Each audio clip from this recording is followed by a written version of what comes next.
ಅಸ್ಸಲಾಮು ಅಲೈಕುಂ ವರಹಮತುಲ್ಲಾಹಿ ವಬರಕಾತು.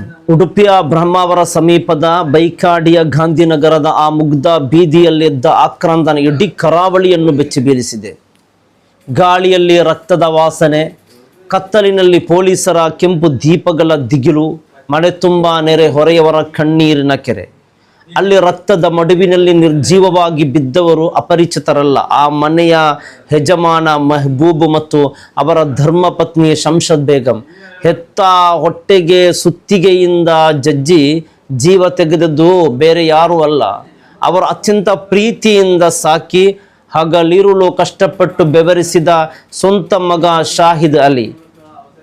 ಕೇವಲ ಕೆಲವೇ ಸಾವಿರ ರೂಪಾಯಿ ಹಣದ ವಿಚಾರಕ್ಕಾಗಿ ಕೆಲಸಕ್ಕೆ ಹೋಗು, ದಾರಿಗೆ ಬಾ ಎಂದು ಅಮ್ಮ ಅಪ್ಪ ಬುದ್ಧಿ ಹೇಳಿದರೆಂಬ ಒಂದೇ ಕಾರಣಕ್ಕೆ ಹೆತ್ತ ತಾಯಿಯ ಹೊಟ್ಟೆಗೆ ತಂದೆಯ ತಲೆಗೆ ಸುತ್ತಿಗೆ ಎತ್ತಿದಾಗ ಆ ಮಗನ ಕೈ ಹೇಗೆ ನಡುಗಲಿಲ್ಲ.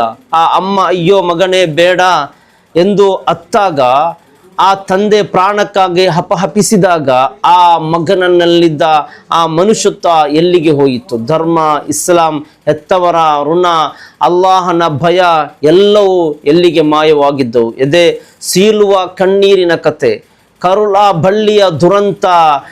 ಒಮ್ಮೆ ಕಣ್ಣು ಮುಚ್ಚಿ ಯೋಚನೆ ಮಾಡಿ ಸಹೋದರರೇ, ಆ ತಾಯಿ ಶಂಷದ್ ಬೇಗಂ 9 ತಿಂಗಳು ತನ್ನ ಗರ್ಭದಲ್ಲಿ ಈ ಮಗನನ್ನು ಹೊತ್ತು ಹೆರಿಗೆ ಅಸಹನೀಯ ನೋವನ್ನು ನಗುತ್ತಾ ಅನುಭವಿಸಿದ ದಿನ ನೆನಪಿರಬೇಕಲ್ವಾ?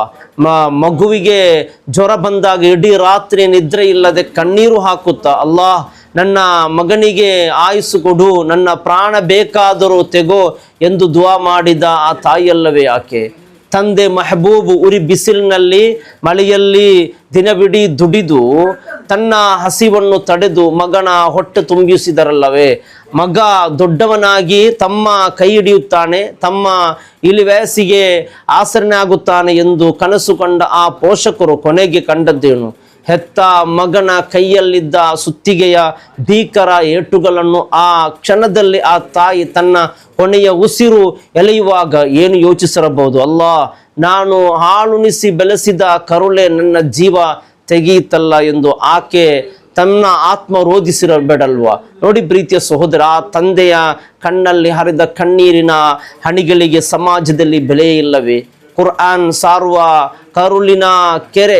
ಇಸ್ಲಾಂ ಧರ್ಮದಲ್ಲಿ ತಂದೆ ತಾಯಿಯ ಸ್ಥಾನ ಎಷ್ಟೊಂದು ಪವಿತ್ರವಾದುದು. ಅಲ್ಲಾಹನು ತನ್ನ ಪವಿತ್ರ ಕುರ್ಆನ್ನಲ್ಲಿ ತನ್ನ ಆರಾಧನೆಯ ನಂತರವೇ ತಂದೆ ತಾಯಿಯ ಸೇವೆಯನ್ನು ಕಡ್ಡಾಯಗೊಳಿಸಿದ್ದಾನೆ.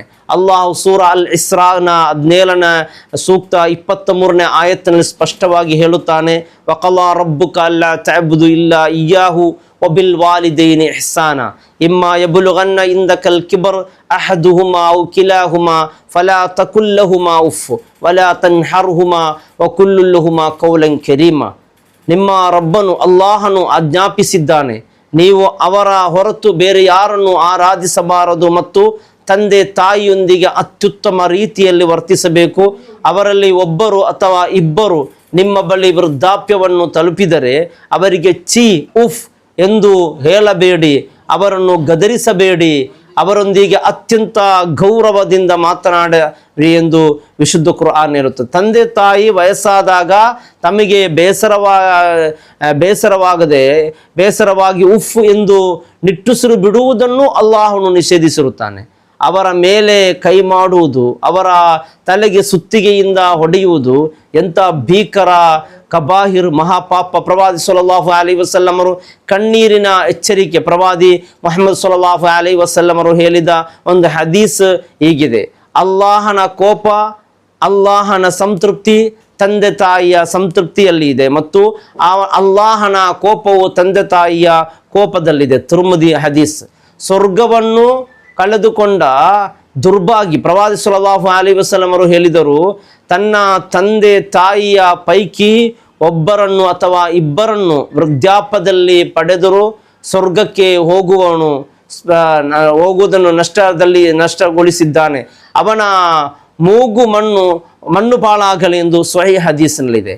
ಇಂದಿನ ಯುವಕರು ಸ್ವರ್ಗವನ್ನು ಹೆತ್ತವರ ಕಾಲಡಿಯಲ್ಲಿ ಹುಡುಕುವ ಬದಲು ಶೈತಾನನ ದಾರಿಯಲ್ಲಿ ಹೋಗಿ ಹೆತ್ತವರ ರಕ್ತವನ್ನೇ ಹರಿಸುತ್ತಿದ್ದಾರೆ. ಉಡುಪಿಯ ಈ ಘಟನೆ ನಮ್ಮ ಸಮಾಜದ ಪ್ರತಿಯೊಂದು ಕುಟುಂಬಕ್ಕೂ ಒಂದು ದಿಗಿಲು ಹುಟ್ಟಿಸುವ ಎಚ್ಚರಿಕೆ. ಸಹನೆ ಮತ್ತು ಅಲ್ಲಾಹನ ಭಯಕ್ಕೆ ಕೊರತೆ ನೋಡಿ. ಸಣ್ಣ ಪುಟ್ಟ ಜಗಳಕ್ಕೆ, ಹಣದ ಆಸೆಗೆ, ಕೋಪದ ಕೈಗೆ ಬುದ್ಧಿ ಕೊಟ್ಟು ಯುವಕರು ಕ್ರೂರರಾಗುತ್ತಿದ್ದಾರೆ. ದೀನಿ ಶಿಕ್ಷಣದ ಕೊರತೆ. ಮಕ್ಕಳಿಗೆ ದುಡಿಯಲು ಕಲಿಸಿದರೆ, ಆದರೆ ಕಲಿಸುವವರು ಅದೇ ಹೆತ್ತವರನ್ನು ಗೌರವಿಸುವ ಅಖ್ಲಾಕ್ ಸದಾಚಾರ ಕಲಿಸುವುದಿಲ್ಲ. ಮನೆಯಲ್ಲಿ ಇಸ್ಲಾಮಿಕ್ ವಾತಾವರಣ ಇಲ್ಲ. ಪ್ರತಿಯೊಂದು ಮನೆಯಲ್ಲೂ ದಿನವೂ ಕುರ್ಆನ್ ಹದೀಸ್ ಓದಬೇಕು. ತಂದೆ ತಾಯಂದಿರ ಹಕ್ಕುಗಳನ್ನು ಹುಕೂಕುಲ್ ವಾಲಿದೇನಿ ಯುವಕರಿಗೆ ಪದೇ ಪದೇ ನೆನಪಿಸ್ತಾ ಇರಬೇಕು. ಜುಮಾ, ಖುತುಬಾ ಮತ್ತು ಕೌನ್ಸಿಲಿಂಗ್ ಕೇವಲ ಮಸೀದಿ ಆಚಾರಗಳಿಗಷ್ಟೇ ಸಾಲದು. ಯುವಕರ ಮಾನಸಿಕ ಸ್ಥಿತಿ ಮತ್ತು ಹೆತ್ತವರ ಗೌರವದ ಬಗ್ಗೆ ನಮ್ಮ ಆಲಿಮ್ಗಳು ಜಾಗೃತ ಮೂಡಿಸ್ತಲೇ ಇರಬೇಕು. ಓ ಅಲ್ಲಾಹ್, ಆ ಮುಗ್ಧ ತಂದೆ ತಾಯಿ ಅವರಿಗೆ ಸ್ವರ್ಗ ನೀಡು ರಬ್ಬೆ. ನಮ್ಮ ಯುವ ಜನತೆಗೆ ಸದ್ಬುದ್ಧಿ ಕೊಡು ಯಾ ಅಲ್ಲಾಹ್. ಹೆತ್ತವರ ಕಣ್ಣಿನಲ್ಲಿ ಕಣ್ಣೀರು ತರಿಸುವಂತಹ ಈ ಘಟನೆ ಇನ್ನೂ ಮರುಕಳಿಸದಿರಲಿ. ಪ್ರೀತಿಯ ಸಹೋದರನೇ, ನಾವು ತುಂಬ ಆಲೋಚನೆ ಮಾಡಬೇಕಾಗಿದೆ. ನಮ್ಮ ಪ್ರೀತಿಯ ಹೆತ್ತವರು, ಅವರು ಎಷ್ಟೊಂದು ಕನಸು ಕಂಡಿರಬಹುದು. ತನ್ನ ಮಗ ಶಾಹಿದ್ ಅಲಿ ದೊಡ್ಡವನಾಗಿ ಅವನು ನಮ್ಮ ಕುಟುಂಬಕ್ಕೆ ಒಂದು ಆಸರೆಯಾಗಬಹುದು ಎಂಬ ಕನಸು ಕಂಡ ಆ ಮಗ ಇವತ್ತು ಆ ಹೆತ್ತವರ ಮುಂದೆ ಆ ಸುತ್ತಿಗೆಯನ್ನು ಹಿಡಿದು ಕೊಲ್ಲುವ ಆ ಒಂದು ಸಂದರ್ಭದಲ್ಲಿ ಎಷ್ಟು ಹತ್ತಿರಬಹುದು ಆ ತಂದೆ ತಾಯಿಯವರು. ಬಹಳ ಬೇಸರ ಆಗ್ತಾ ಇದೆ. ಒಂದೊಂದು ಮನೆಯ ಅವಸ್ಥೆ ನೋಡಿದರೆ ಬಹಳ ದುಃಖ ಆಗ್ತಾ ಇದೆ.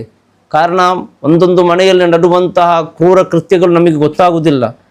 ಮಗ ಮನೆಗೆ ಬಂದರೆ ಎಂದರೆ ಹೆದರುವ ತಂದೆ ತಾಯಿಯವರಿದ್ದಾರೆ.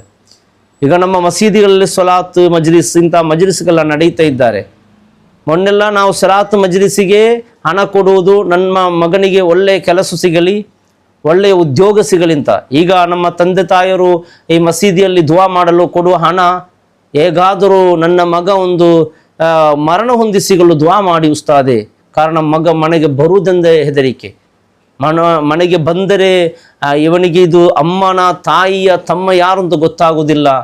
ಅಷ್ಟು ಹೀನವಾಗಿ ಅವನ ಇದು ಕೃತ್ಯದ ಕುರಿತು ಒಂದೊಂದು ತಾಯಿಯವರು ಹೇಳುವಾಗ ತುಂಬ ಬೇಸರ ಆಗ್ತಾ ಇದೆ. ನಮ್ಮ ಮಕ್ಕಳಿಗೆ ಅಲ್ಲಾಹು ಒಳ್ಳೆಯ ಬುದ್ಧಿಯನ್ನು ನೀಡಲಿ.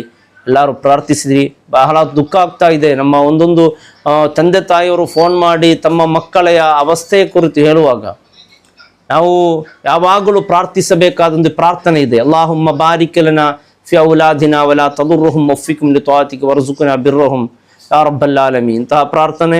ಅದೇ ರೀತಿ ರಬ್ಬನಾ ಹಬ್ ಲನಾ ಮಿನ್ ಅಜ್ವಾಜಿನಾ ವ ದುರ್ರಿಯಾತಿನಾ ಕುರ್ರತ ಅಯ್ಯುನ್ ವಜಅಲ್ನಾ ಲಿಲ್ ಮುತ್ತಕೀನ ಇಮಾಮ. ಅಲ್ಲಾಹುಮ್ಮ ಯಾ ಮುಕಲ್ಲಿಬಲ್ ಕುಲೂಬ್ ಸಬ್ಬಿತ್ ಕುಲೂಬನ ಅಲಾ ದೀನಿಕ್.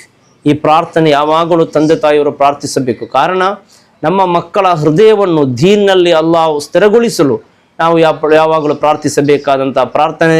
ಪ್ರವಾದಿ ಸಲ್ಲಲ್ಲಾಹು ಅಲೈಹಿ ವಸಲ್ಲಮರು ನಮಗೆ ಕಲಿಸಿಕೊಟ್ಟಂತಹ ಪ್ರಾರ್ಥನೆಯಾಗಿದೆ. ಅಲ್ಲಾಹು ನಮ್ಮ ಮಕ್ಕಳನ್ನು ಅಲ್ಲಾಹು ಕಾಪಾಡಲಿ.